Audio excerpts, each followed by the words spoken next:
고마우신 하나님 감사합니다. 하나님께서 오늘도 이 새벽을 깨우시고 우리들에게 말씀을 나눌 수 있는 귀한 시간을 허락하여 주시니 감사합니다. 말씀을 통하여서 우리들의 심령에 하나님의 말씀이 심어지게 하여 주시고 이 심어진 말씀이 깨달아지며 열매를 맺어질 수 있도록 성령 하나님께서 주장하여 주시옵소서. 오직 하나님께서 사랑하셔서 세워주신 이 동대문 성전을 축복하여 주시고 나날이 하나님 앞에서 어떠한 일을 어떻게 행하여야 할지를 이 믿음이라는 말씀을 통하여서 발견해 나갈 수 있는 시간 되도록 축복하여 주시옵소서. 귀하신 예수님의 이름으로 기도드립니다. 아멘. 할렐루야. 만나서 반갑습니다. 저는 현재 스페인 마드리드에서 이제 목회를 하고 있는 정대원 목사입니다. 여의도 순복음교회에서 사역을 할 때는 여러 부분으로 이제 만나는 분들이 굉장히 이제 넓고 많고 다양하신데, 사실 이렇게 선교를 나가 보니까 굉장히 좀 제한된 한인을 만날 수밖에 없는 상황에서 이 시간들을 보내게 됩니다. 그러다 보니까 하나님과의 만남, 이 부분을 상당히 많이 집중하게 되고요. 그러다 보니까 그 안에서 또 주시는 하나님의 은혜가 있었습니다. 근데 그 가운데에 하나님이 저에게 주신 은혜의 한 부분을 오늘 이 새벽을 통해서 잠시 나눠보고자 합니다. 대략 이렇게 뵈시니까 아마 이 약의 이름을 대략은 다 아실 만한 분들이 계신 것 같습니다. 혹시 여러분들 아까진기라는 약 잘 아시는지 모르겠습니다. 아까진기, 요즘 아이들에게는 좀 생소한 약일 수 있는데요. 저도 어렸을 때 보면 벌레가 물리면 벌레 물린데 뭐 이렇게 또 어디 뒤거나 상처가 나면 또 그쪽에 또 바르기도 하고요. 심지어는 이렇게 한 번은 제가 배가 아픈데 저희 할머니께서 배꼽에다가 아까진기를 발라줘 보신 적이 있습니다. 근데 희한한 것은 그 약의 효능이 어떤지 잘 모르겠습니다만 배꼽에 발랐던 그 아까진기가 어떤 효능에 뭐 힘을 발휘했는지 모르겠습니다. 배가 정말 나았던 기억이 있습니다. 근데 만약에 요즘 시대에 사람들에게 가서 이게 배가 아픈데 어떻게 할까요? 아까진기 배꼽에 바르십시오. 요즘 세상에 그런 의술을 펼치면 큰일 나겠죠. 근데 성장을 해서 생각을 해보니까 그렇습니다. 그 시대에는 그렇게 말도 안 되는 약인데 이곳저곳에 바르면서 효과를 보고 또 그 덕에 건강하게 자랄 수 있었던 때를 생각을 해본다면, 왜 요즘 시대에는 어렸을 때 사용했던 똑같은 약인데도 요즘 시대에는 배꼽 아니라 아픈 곳에 발라도 그렇게 큰 효험이 없는 것처럼 보여질까라는 생각을 해보게 됩니다. 왜 제가 이 말씀을 드리는가 하면, 제가 복음이라는 것에 대해서 깊이 생각을 해보다가 그 아까진기라는 약이 떠올랐기 때문에 그렇습니다. 사실 우리 어렸을 때에는 뭐 선택의 여지가 없었기 때문에 그 아까진기를 발랐을 수도 있지만, 그리고 우리가 성장했기 때문에 여러 약들이 있기 때문에 다른 약을 선택할 수도 있겠지만, 그것을 복음과 연결을 한번 해서 생각을 해보면 과거 몇백 년 전에 우리가 듣던 이 복음, 전혀 바뀐 것이 없는 이 복음인데도 불구하고 오늘날의 성도들이 경험하고 있는 복음은 과거에 비해서 뭔가 좀 파워가 좀 달라진 것이 아닌가라는 생각을 해봤기 때문입니다. 성경은 1.1획도 변함이 없다라고 우리들에게 말씀을 해주고 있습니다. 근데 성경을 1.1획도 변함이 없는 하나님의 말씀인 것은 잘 아는데, 왜 영국이나 뭐 프랑스나 유럽 쪽이나 혹은 대한민국의 이 한참 부흥의 전성기에는 그 말씀이 그렇게 강력한 힘을 발휘를 하였지만, 왜 시간이 흐른 후에는 똑같은 말씀임에도 불구하고 그 말씀은 우리들에게 나타내는 역량이 달라지는 것일까라는 생각을 해보았습니다. 혹시 우리 성도님들은 어떻게 생각하십니까? 정말 아까진기라는 것을 사용해 보신 분들이라면 지금 이 복음의 본질에 대한 이야기를 어디에서부터 시작을 할 것인가에 대해서 우리는 생각해 보지 않을 수가 없다는 것입니다. 그런데 우리에게 늘 한 번씩은 꼭 이 주요 메뉴처럼 등장을 하는 오늘의 이 본문 말씀은 우리들에게 오늘의 이 이야기와 함께 생각해 볼 수 있는 여지를 한 번 더 주기 때문에 저는 이 믿음이라는 것을 우리들이 이 시간을 통해서 좀 한 번 더 생각해 보는 시간이 됐으면 좋겠습니다. 세 가지로 좀 나눠서 생각을 해보면요. 믿음이란 무엇인가 생각을 해보면 첫 번째는 하나님과의 동행이라고 말씀을 드리고 싶습니다. 우리가 히브리서 11장에 보면 믿음장이라고 그래서 이제 여러 인물들이 나오는데요. 그 중에 에녹이라는 인물이 있습니다. 근데 에녹이라는 인물은 창세기 5장을 이렇게 찾아보면 에녹이 65세에 무드셀라를 낳고 300년 동안 하나님과 동행하며 자녀를 낳았다. 그리고 그는 그 후에 하나님의 부르심을 받고 천국에 갔다라고만 기록을 하고 있습니다. 아, 그렇구나. 300년 동안 하나님과 동행을 했구나. 근데 그 외에 에녹이 어떠한 삶을 살았는지에 대해서 성경은 기록하고 있지 않습니다. 다만 65세에 무드셀라를 낳고 300년 동안 하나님과 동행했다. 그러니까 뭘 했느냐고. 성경을 계속 뒤져봐도요. 에녹이 뭘 했습니까? 하나님과 동행했다고. 그러니까 하나님과 동행했는데 뭘 하셨냐고요. 뭐 찬양팀을 운영을 하셔가지고 열심히 인도를 하셨습니까? 피아노를 치셨습니까? 아니면 뭐 나가서 전도를 하셨습니까? 뭘 하셨냐고 300년 동안. 그러니까 성경은 에녹이 무엇을 했다라고 기록하고 있지 않고 그냥 한 300년 동안 하나님과 동행하였다 이렇게만 기록을 하고 있습니다. 그게 뭐가 그렇게 중요한 것일까라는 생각을 해보게 되죠. 왜냐하면 무엇인가 좀 업적을 기록해 놨으면 아 이렇게 살면 되겠구나라는 좀 기준이 제시가 될 텐데 에녹은 300년 동안 하나님과 동행하였다 외에는 기록하는 내용이 없습니다. 이것이 참 놀라운 사실이죠. 우리가 이 신앙생활을 할 때 보면 저도 여의도 순복음교회에서 한 10여 년 사역을 하다가 보니까 뭐 해마다 해야 할 여러 가지 이제 행사도 있고요. 또 목회자로서 해야 될 여러 가지 일들이 있고요. 이게 중복이 되는 일들도 있고요.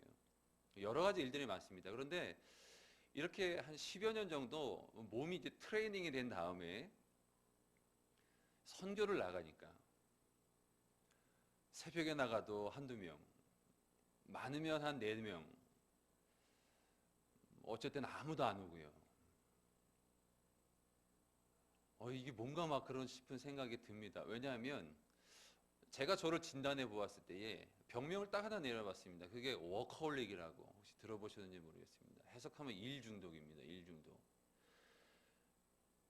무엇인가 계속 하던 이 내 몸은 그리고 내 정신은 계속 무엇인가 해야 안정되어 있는 상태의 내 몸이었다라는 걸 발견하게 된 것입니다. 그것이 선교지에 도착해서 발견한 제 모습이었습니다. 근데 거기는 아무것도 할 게 없습니다, 사실은. 그러니까 갑자기 무엇인가 아무것도 하지 않고 있는 이 내 몸과 이 정신이 불안함을 가져다 주는 것이죠. 근데 이것이 선교지에 있는 저만이 느끼는 것이 아니고 어쩌면 요즘 시대를 살아가고 있는 우리 모두에게도 한번 점검을 해본다면 그런 모습이 있을 수 있지 않을까 생각을 해보는 것입니다. 왜냐? 세상은 너무나 바쁘거든요. 바쁘다가 가만히 교회에 와서 앉아서 예배를 드린다는 것도 쉽지 않은 시대가 됐습니다. 요즘 아이들 보면 계속 핸드폰 만지지 않습니까? 핸드폰을 아이들에게 한번 딱 뺏어가지고 한 3시간 정도만 놔두고 그걸 한번 몰래 카메라로 촬영을 해보면 어떤 모습을 보일까요? 각양각색의 모습이 보일 겁니다. 그게 아이들에게 중독 증세라면 어른들에게도 일중독이라는 것이 사실은 있습니다. 무엇인가 계속 해야 되는 거예요. 근데 더 안타까운 것은 그러한 중독 증세가 사실은 교회 안에도 들어오고 있다는 것이죠. 이미 오래전부터. 그래서 하나님께 무엇인가 집중을 하기보다는 계속 무엇인가 해야지만 내가 무엇인가 하고 있다는 안정감을 누리게 되는 겁니다. 물론 봉사라는 것은 굉장히 중요합니다. 하나님께 나의 삶을 헌신하는 것도 중요하지요.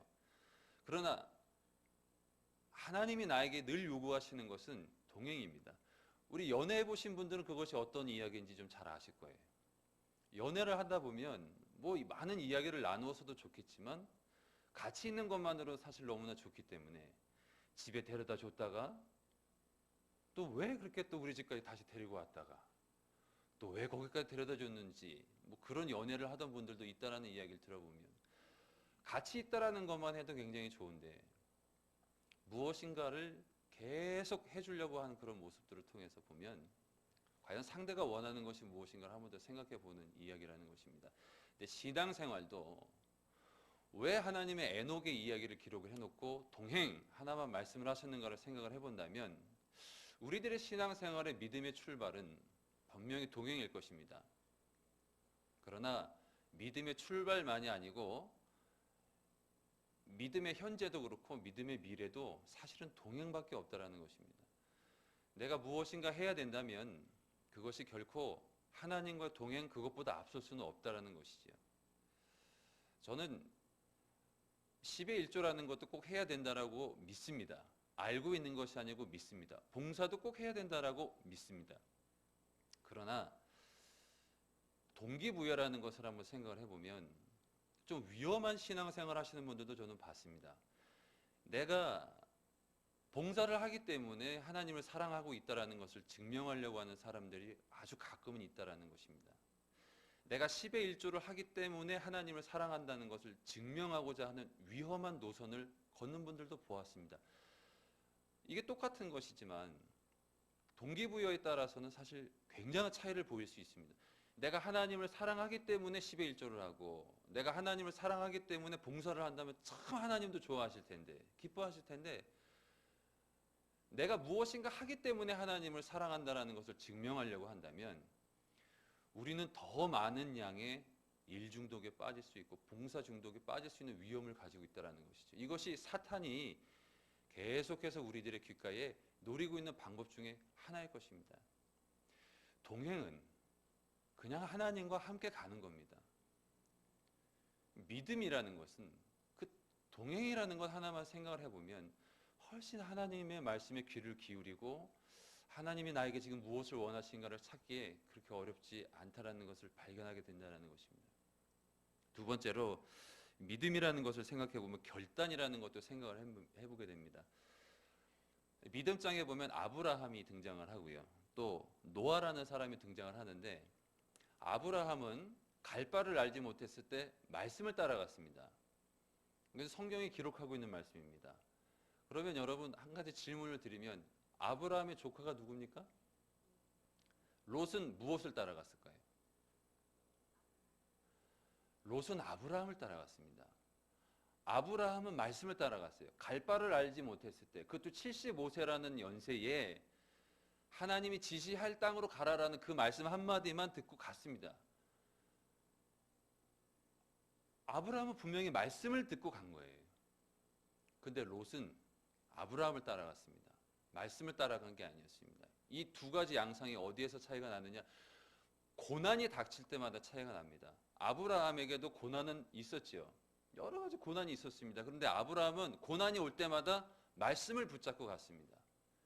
없는 것을 있는 것 같이 부르시는 하나님, 죽은 자를 살리시는 하나님, 그 하나님을 따라갔습니다. 그런데 롯은 아브라함을 따라갔습니다.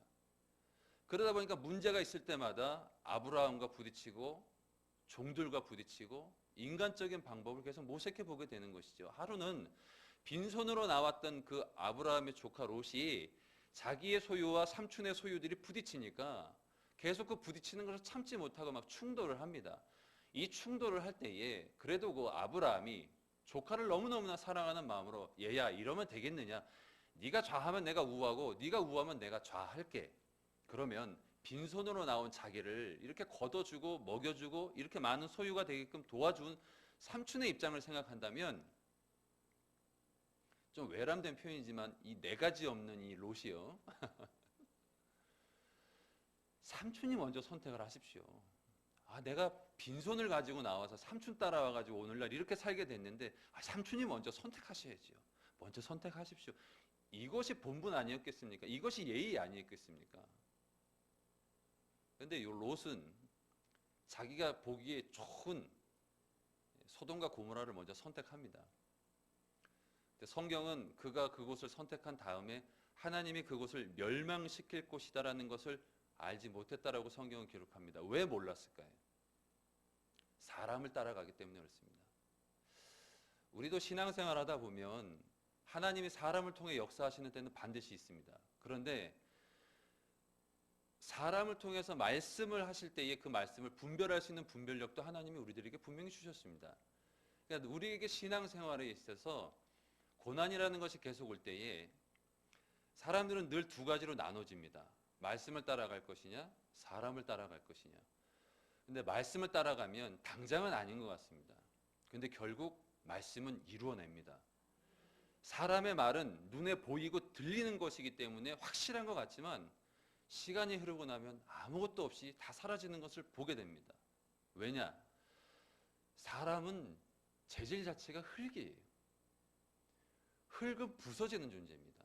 지금은 단단한 것 같아가지고 무엇이든 할 수 있는 것 같지만 더 강한 것이 와서 한번 내리치면 다 부서져 버립니다. 그게 흙이에요. 우리 재질이 흙이기 때문에 우리에겐 더 강력한 것이 오면 견디지 못하고 그 앞에서 부서져 버리고 맙니다. 우리가 세운 계획이 아무리 강건한 것 같아도 더 강력한 무엇인가 오면 다 부서져 버리고 맙니다. 하지만 하나님의 말씀은 어떻습니까? 히브리서 4장 12절은 하나님의 말씀은 살아있고 운동력이 있어서 혼과 영과 관절과 골수를 찔러 쪼개기까지 한다고 말씀하고 있지 않습니까? 그러니까 말씀을 따라갈 것이냐 사람을 따라갈 것이냐. 아브라함을 보면 그의 결단력을 볼 수가 있습니다. 또 한 사람 노아를 보면 그렇습니다. 노아가 살던 시대를 우리가 가만히 생각해 보면 그냥 원시 시대입니다.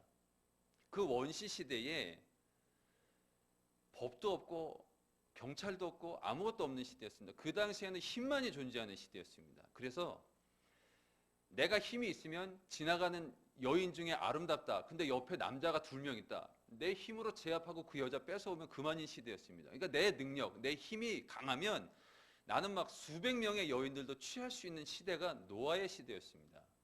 그래서 그 당시를 보면 하나님의 아들들이 사람의 딸들의 아름다움을 보고 그 아름다움을 보이는 대로 취하는 시대, 그렇게 그 시대를 이야기하고 있는 것을 보면 힘만이 존재하는 시대였다라는 것과 영적인 존재들이 영적인 것을 상실하고 무엇인가 좋은 것을 선택하면서 살았던 시대임을 알 수가 있죠. 그런데 노아를 보십시오.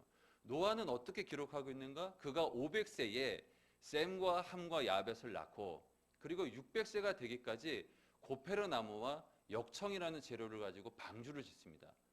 그런데 그 시대를 아무리 찾아보아도 배라는 단어가 없지요. 홍수라는 단어도 없습니다. 비라는 단어는 더욱 찾아볼 수 없겠죠. 그런데 노아는 하나님께서 방주를 지으라는 그 말씀을 듣고 방주를 짓기 시작을 합니다. 배를 본 적도 없고 비를 본 적도 없고 홍수를 본 적도 없었던 노아가 오직 하나님의 말씀에 준행하여서 방주를 짓기 시작을 합니다. 500세 할아버지가 넓이와 높이와 길이를 어떻게 해라, 안에는 어떻게 해라, 다 하나님의 말씀에 준행해서 600세에 홍수가 터지기까지 그 방주를 완성을 하는데요.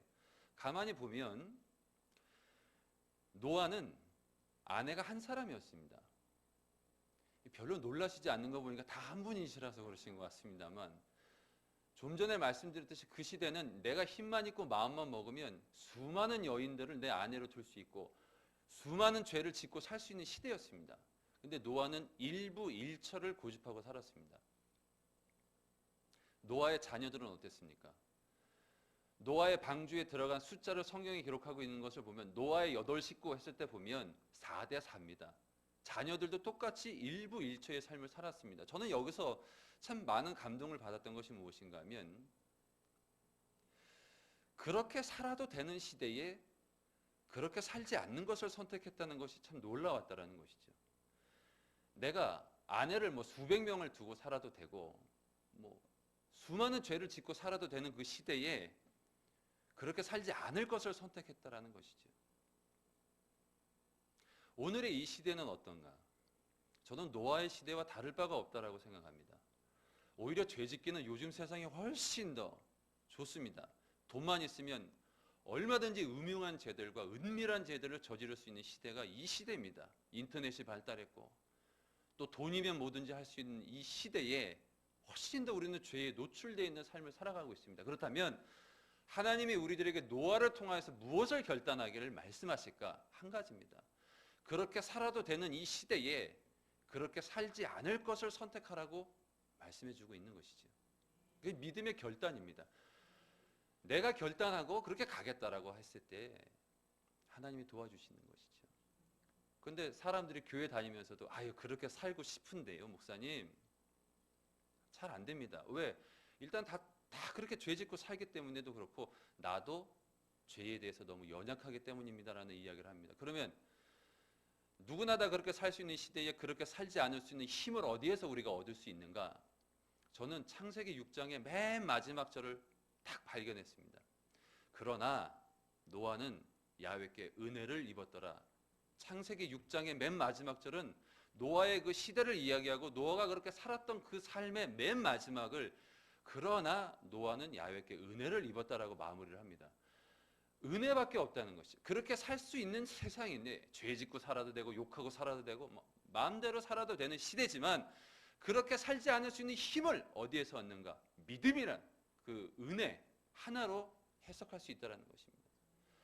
내가 왜 은혜를 받아야 되는가? 여기에 그 이유가 있다는 것이죠. 지금은 은혜 받을 만한 때예요. 지금은 구원의 날이다. 은혜는 항상 현재 진행형이에요. 에휴, 다음 주에 가서 예배 드리면 되지. 새벽 기도 뭐 다음에 가면 되지. 오늘 주시는 은혜는 오늘 받아야 오늘을 선택하며 살아갈 수 있다는 것입니다. 그 결단력은 오직 은혜로만 말미암아서 우리들에게 주어진다는 것이죠. 세 번째로 믿음이라는 것은 인내하는 데서 온다는 것입니다. 히브리서 11장에 보면 모세라는 인물이 등장을 합니다. 그런데 그 모세에 대해서 히브리서는 어떻게 말씀하고 있는가? 믿음으로 모세는 장성하여 바로의 공주의 아들이라 칭함을 거절하고 도리어 하나님의 백성들과 함께 고난받기를 잠시 죄악의 낙을 누리는 것보다 더 좋아하였다 그랬습니다. 더 좋아하였다. 근데 저는 이 한 구절 안에 굉장히 놀랄 만한 것들이 몇 구절이 있습니다. 믿음으로 모세는 바로의 공주의 아들이라 칭함받기를 거절했다. 그 당시에 애굽에서 바로의 공주가 가지고 있었던 권력은 어마어마한 권력이었습니다. 세계 최강이었거든요. 그런데 그 바로의 공주의 아들이었던 모세가 그것을 거절합니다. 그리고 도리어 하나님의 백성들과 함께 고난받기를 잠시 죄악의 낙을 누리는 것보다 더 좋아했다고 했습니다. 여기 죄악의 낙이라는 것이 무엇을 의미할까요? 상상하기 나름이겠지만 여러분 제가 상상해 보기로는 일국의 총리 정도가 누릴 수 있는 죄악의 낙도요. 우리가 상상할 수 없는 그 이상일 것입니다. 명령 한마디만 하면 수많은 죄악의 낙을 누릴 수 있었던 그러한 수준이라고 생각을 해본다면 그 당시에 애굽에 어마어마한 권력을 가지고 있는 그 바로의 공주의 그 아들이라 칭함받고 있는 모세가 누릴 수 있는 죄악의 낙이라는 것은 상상을 초월할 겁니다. 그런데 모세는 그 죄악의 낙을 누리는 것보다 하나님의 백성들과 함께 고난받는 것을 더 좋아하였다고 그랬습니다. 이해가 가지를 않지요. 조금만 더 다른 생각을 했으면 조금 더 편하게 이스라엘 백성들을 출애굽시킬 수도 있었지 않겠습니까? 왜 굳이 그런 고생고생을 해가면서 이스라엘 백성들을 가나안을 향하게 했을까요? 다 하나님의 방법이었겠지만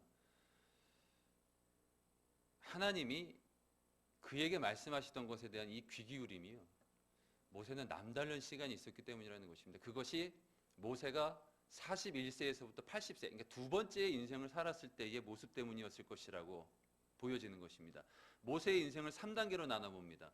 태어나서부터 40세까지는 왕궁에서의 생활, 그리고 왕궁에서 생활의 41세부터 80세까지는 미디안 광야에서의 삶, 그리고 81세 때, 그러니까 대략 뭐 그 나이를 보면 그때 하나님의 부르심을 받고 이제 죽을 때까지 가나안을 향했던 3단계의 인생을 생각해 보았을 때 그에게 가장 고통스러웠던 때는 제가 보았을 때는 분명히 두 번째의 삶, 미디안 광야에서의 40년이었을 것입니다. 이 40년 동안 모세가 무엇을 하고 살았는지에 대해서 성경은 기록하고 있지 않습니다. 왜? 너무나 평범한 삶이고 너무나 당연하고 반복된 삶이 이어져 있기 때문이 아니겠는가. 미디안 광야에 가서 십보라라는 여인 만나가지고 결혼했습니다.